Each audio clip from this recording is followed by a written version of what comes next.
you wanting to quit your job? Or are you fantasizing about quitting your job? Sometimes with a little smile on your face when you do? Well, if so, you, my friend, are not alone. You know, it's actually normal human behavior to want to avoid confrontation, to run away from conflict. This is actually normal, especially if you perceive the other party as much more powerful than you are. You know, the fact of the matter is that not every battle should be fought. Not every battle is easily won. And is this a life or death situation? No, it's not. You know, a lot of people who give advice on this topic, they would have you believe in these empty platitudes like, nobody likes a quitter, and you need to face your fears. But you know what? If you run away from conflict, or you run away from a toxic relationship or a toxic work environment, you are not a coward, okay? I want you to know that. Some people would have you believe that you are. You're not. You're a normal human being doing what normal human beings do. They're actually smarter than you would think and not seek out these kind of horrible, miserable, unfixable situations.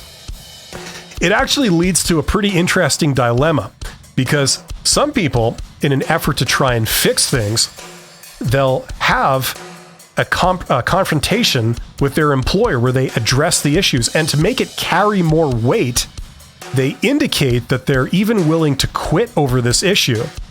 But the problem with this is that it alerts the employer to the fact that you are essentially disloyal, at least that's how they perceive it, and it can lead them to take some proactive, punitive action against you, which is actually the opposite of why you're doing this in the first place. So it leads a lot of people to not even want to address the issues with their employer and want to fix them. Instead, they just want to get the hell out of there. And you know what?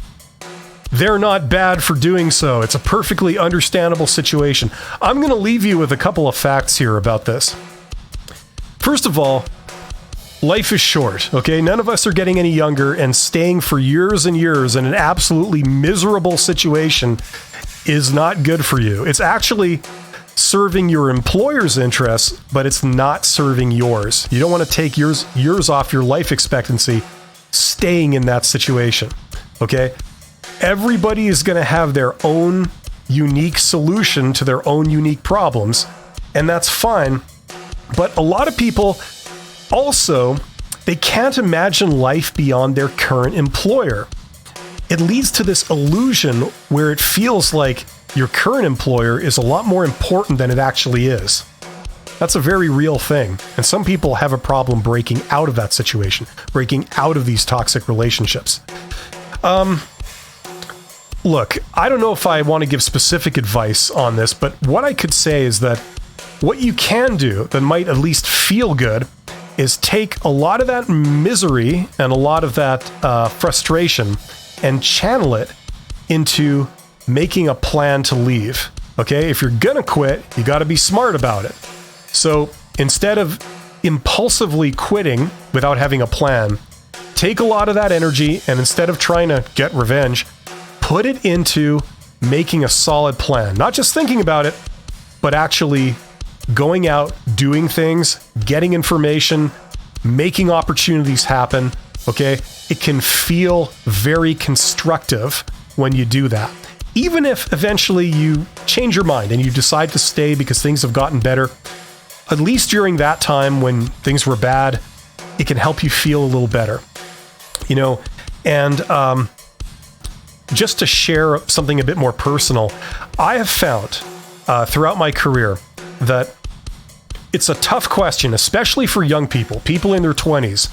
You know, how do you know if the misery you're feeling and the frustration you're feeling is a normal part of your job or it has flipped over into something unreasonable, toxic, unfixable, and a situation that you should just get the hell out of? How do you know when that has occurred? A lot of young people can have a problem with this because they haven't had enough employment experiences to properly identify these situations. That comes with age. That comes with maturity and having a lot more experiences. It can be tough in the beginning. And if you're in doubt, it's maybe a time to question whether that flip has occurred from what's reasonable to what's unreasonable. And that should hopefully inform you what you should do. So if you're thinking of quitting your job, just remember, you're not alone, you're not a coward, and you're awesome.